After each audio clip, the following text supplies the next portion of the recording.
Brother మనం 2019లో మన నందమూరి నటసింహం బాలయ్య బాబు, అలాగే విక్టరీ వెంకటేష్, అలాగే మనకి గ్లోబల్ స్టార్ రామ్ చరణ్ వచ్చేసి ఒకేసారి సంక్రాంతి సీజన్లో మూవీస్తో అయితే వచ్చారు. ఆ తర్వాత మళ్ళీ ఇప్పుడు 2025లో అయితే వస్తున్నారనమాట. మరి ఈ 2025లో కొన్ని పరిస్థితులు అయితే మారాయి. మన రామ్ చరణ్ అన్న భారీ బడ్జెట్ మూవీతో అయితే మన ముందుకైతే వస్తున్నాడు. సో చాలా బడ్జెట్ అయితే గేమ్ చేంజర్కి అయితే దిల్ రాజు గారు అయితే పెట్టేశారు శంకర్ని నమ్ముకొని.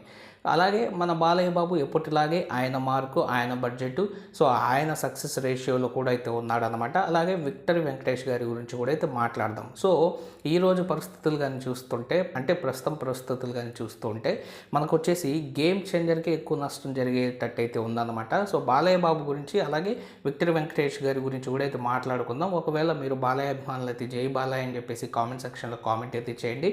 సో అలాగే మీరు చరణ్ అన్న ఫ్యాన్స్ అయితే జై చరణ్ అని చెప్పేసి కామెంట్ సెక్షన్లో కామెంట్ అయితే చేయండి. ఇంకా విక్టరీ వెంకటేష్ బాబు ఫ్యాన్స్ అయితే మీ ఇష్టం, విక్టరీ అనో వెంకటేష్ అనో జై వెంకటేష్ అనో ఏదో ఒకటి కామెంట్ సెక్షన్లో కామెంట్ అయితే చేయండి. వీడియో నచ్చినట్లయితే ఖచ్చితంగా లైక్ అయితే చేసి మా ఛానల్ సబ్స్క్రైబ్ చేసుకొని నన్ను సపోర్ట్ అయితే చేయండి ఫ్రెండ్స్. సో ఫస్ట్ మనం వచ్చేసి గేమ్ చేంజర్ గురించి అయితే మాట్లాడదాం.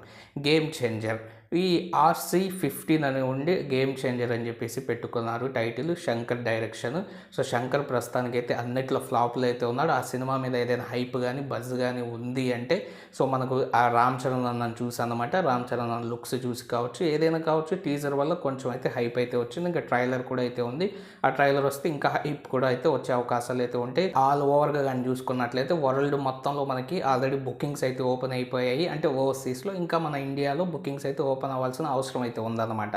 సో ఇలాంటి పరిస్థితుల్లో మనకు డిసెంబర్ 4న ప్రీమియర్స్ పడ్డ పుష్ప 2 సినిమా ఏదైతే ఉందో ఆ సినిమా వల్ల రేవతి అనే ఒక ఆవిడైతే చనిపోవడం అయితే జరిగింది. దానివల్ల చాలా ఇష్యూస్ అయ్యి అల్లు అర్జున్ కూడా మనకి కేసులు ఇరుక్కొని అయితే ఉన్నారు. గవర్నమెంట్ వచ్చేసి, అంటే రేవంత్ రెడ్డి గారు కావచ్చు, ఆయన ప్రభుత్వం కావచ్చు, సో వాళ్ళు వచ్చేసి ఒక వర్షన్ అయితే చెప్తున్నారు. అలాగే అల్లు అర్జున్ అన్న వచ్చేసి ఒక వర్షన్ అయితే చెప్తున్నారు అనమాట. దీని గురించి నేను ఆల్రెడీ వీడియో కూడా అయితే చేశాను. సో ఈ తొక్కిసలాటలో ఆవిడ చనిపోయిన తర్వాత తెలంగాణ గవర్నమెంట్ వచ్చేసి గట్టిగా ఒక నిర్ణయం అయితే తీసుకున్నారనమాట. టికెట్ రైట్స్ ఏవైతే ఉన్నాయో ఆ హైక్స్ అయితే పెంచము, అలాగే బెనిఫిట్ షోలు కూడా ఇక తెలంగాణలో ఉండవు అని చెప్పేసి వాళ్ళు తెగేసి అయితే చెప్పేయడం అనేది జరిగింది. సో ఇప్పుడు బెనిఫిట్ షోలు ఉండవు, టికెట్ ప్రైస్లు హైక్లు ఉండవు అన్నప్పుడు, సో మన భారీ బడ్జెట్ సినిమా వచ్చినప్పుడు ఖచ్చితంగా హైక్స్ అయితే ఉండాలి. ఎందుకంటే వాళ్ళ బడ్జెట్ని వాళ్ళు రికవర్ చేసుకొని లాభాల్లోకి ప్రొడ్యూసర్ రావాలి, ఆ సినిమా ఆడాలి అంటే ఖచ్చితంగా మనకి హైక్స్ అనేవి ఉండాలి. హైక్స్తో పాటు బెనిఫిట్ షోలు కూడా అయితే ఉండాలి. బెనిఫిట్ షోకి చాలా ఎక్కువ రేట్లు అయితే ఉంటాయి. సో ఫ్యాన్స్ అయితే వెళ్తారు ప్రీమియర్స్కి. సో కాబట్టి అక్కడ మ్యాక్సిమం మనకు వచ్చేసి డే 1 కలెక్షన్ రికార్డ్తో పాటు ఎక్కువ కలెక్షన్ వచ్చే అవకాశాలు అయితే ఉంటాయి. సో మనకి హై బడ్జెట్ ఉన్నప్పుడు చరణందే అనే కాదు, ఎవరి సినిమా వచ్చినా కూడా వాళ్ళకి హైక్స్ బెనిఫిట్స్ అయితే ఉంటే బాగుంటుంది. సో మన ఆంధ్రప్రదేశ్ కావచ్చు, తెలంగాణ కావచ్చు, ఈ రెండు రాష్ట్రాల నుంచి ఎక్కువ కలెక్షన్స్ మనకైతే వస్తాయి. ఒక తెలుగు సినిమాకి తెలుగు ఆడియన్సే ఎక్కువ ఆదరిస్తారు కాబట్టి. కానీ ఇంత బడ్జెట్ పెట్టినప్పుడు గేమ్ చేంజర్కి ఇప్పుడు ఆంధ్రలో ఉంటాయి మనకి బెనిఫిట్స్ కావచ్చు, అలాగే టికెట్ ప్రైజెస్ కావచ్చు ఎక్కువ పెంచడము, కానీ తెలంగాణలో ఉండవు అనేటప్పటికీ. సో ఈ తెలంగాణలో డిస్ట్రిబ్యూటర్స్ కావచ్చు, మనకి ఎగ్జిబిటర్స్ కావచ్చు ఎక్కువగా పెట్టి అయితే కొనేసి ఉంటారు ఆల్రెడీ మన ప్రొడ్యూసర్స్ దగ్గర నుంచి సినిమా. ఆ సినిమా అనేది మళ్ళీ అంత కలెక్షన్స్ తీసుకురావాలి అంటే టికెట్ ప్రైజెస్ చాలా హెల్ప్ అయితే చేస్తాయి. కానీ ఇప్పుడు ఆ టికెట్ ప్రైజెస్ అక్కడ ఉండవు అన్నప్పుడు ఇక్కడ నష్టపోయేది ఎవరు అంటే ప్రొడ్యూసర్స్ నష్టపోతారు. అంటే మన దిల్ రాజు కావచ్చు, చరణ్ అన్న సినిమాకి డే 1 రికార్డ్ అయితే ఉండకపోవచ్చు. అలాగే మనకి లాంగ్ రన్లో కూడా ఈ సినిమాకి అయితే ఎఫెక్ట్ అయితే పడుతుంది అనమాట కలెక్షన్ పరంగా. సో బడ్జెట్ ఎక్కువ కాబట్టి ఖచ్చితంగా టికెట్ రేట్స్ అయితే ఉండాలి. సో అది ఉండే పరిస్థితులు అయితే లేదు తెలంగాణలో. మరి తెలంగాణలో చరణ్ అన్న ఎలా నెట్టుకొని వస్తాడో ఏంటో అయితే చూడాలన్నమాట.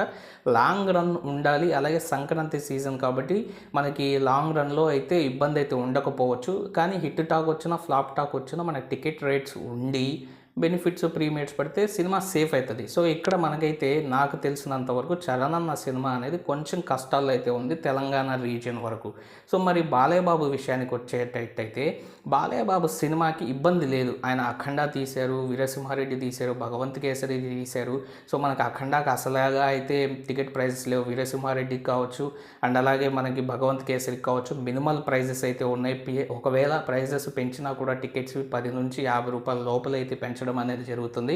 అండ్ అలాగే మన బాలయ్య బాబు చాలా సందర్భాల్లో కాన్ఫిడెంట్గా అయితే చెప్పారు, మనకి ఏ సినిమా రేట్లు అవసరం లేదు, సినిమా గట్టిగా ఉంటే మన సినిమా ఆడేస్తుంది. ఎందుకంటే ఆయన కాన్ఫిడెన్స్, ఆయన తక్కువ బడ్జెట్లోనే సినిమా తీస్తాడు, అలాగే మనకి తక్కువ రెమ్యునరేషన్ తీసుకుంటారు. సో కాబట్టి ఆయనకి టికెట్ ప్రైజెస్తో అవసరం లేదు. అలాగే మనకి అఖండ కూడా అది గట్టిగా అయితే ప్రూవ్ చేసిందనమాట. అక్కడ కరోనా టైము, అలాగే టికెట్ ప్రైజెస్ కూడా 50 నుంచి 200 లోపలైతే ఉండడం. సో అలాంటి టైంలో కూడా అఖండ ప్రాఫిట్స్ని అయితే తీసుకొని అయితే పెట్టింది. అలాగే మనకు బాలయ్య బాబు ఏ సినిమా చూసినా కూడా మనకి 20 నుండి 50 సెంటర్స్లో 50 డేస్ అనేది మ్యాక్సిమం అయితే ఆడుతుంది. సో కాబట్టి టికెట్ ప్రైసెస్ ఎక్కువ ఉన్నా తక్కువ ఉన్నా, ప్రీమియర్స్ పడకపోయినా ఆయనకు అదొక జుజీబీ అన్నమాట. ప్రొడ్యూసర్ అయితే మన చింటూ అన్న ఎవరు నాగవంశీ అయితే సేఫ్ అయ్యే అవకాశాలు అయితే ఉన్నాయి ఎక్కువగా. ఈ సినిమాకి ఎక్కువ బడ్జెట్ పెట్టారు. సో మన బాలయ్య బాబు ప్రీవియస్ మూవీస్తో కంపారిజన్ చేస్తే, కానీ మనకు లాంగ్ రన్లో ఇబ్బంది లేకుండా సినిమా అయితే ఆడేస్తుంది. మరీ హై బడ్జెట్ కాదు కాబట్టి పెద్దగా ఈ సినిమాకి అయితే ఒరిగేది కావచ్చు, తగ్గేది కావచ్చు, ఏది ఉండదు అనేది నా ఆలోచన.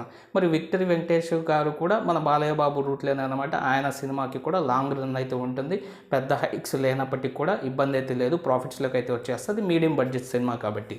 సో బాలయ్య బాబు సేఫ్ అని అయితే నేనైతే అనుకుంటున్నాను. టికెట్ ప్రైజెస్ ఎలా ఉన్నా ఏమైనా సరే అది ఇబ్బంది లేదు ఆయనకైతే అనుకుంటున్నాను. అలాగే చరణ్ అన్నది ఎక్కువ బడ్జెట్ సినిమా కాబట్టి ఖచ్చితంగా టికెట్ ప్రైజెస్ ఉంటే హెల్ప్ అవుతుందని అయితే నేనైతే అనుకుంటున్నాను. ఇంకా వెంకీ మామ సినిమా యావరేజ్గా అయితే మనకి ఎలాంటి టికెట్ ప్రైజెస్ ఉన్నా పర్వాలేదు, లాంగ్ రన్లో కొట్టేస్తుందని అయితే అనుకుంటున్నాను. ఎందుకంటే ఫ్యామిలీ ఆడియన్స్ ఎక్కువగా వెళ్తారు. మనకు ఫ్లో తగ్గిన తర్వాతే ఫ్యామిలీ ఆడియన్స్ సినిమాకి వెళ్ళారు. టికెట్ ప్రైజెస్ ఎలా ఉన్నప్పటికీ కూడా 3 సినిమాలు ఆడి లాభాల్లో రావాలని అయితే నేనైతే కోరుకుంటున్నాను. మరి మీ ఒపీనియన్ ఏంటి ఈ 3 సినిమాల మీద అన్న దాని గురించి మీరైతే కామెంట్ సెక్షన్లో కామెంట్ అయితే చేయండి. వీడియో నచ్చినట్లయితే ఖచ్చితంగా లైక్ చేసి మా ఛానల్ సబ్స్క్రైబ్ చేసుకుని సపోర్ట్ అయితే చేయండి. Thank you friends and by. Take care friends.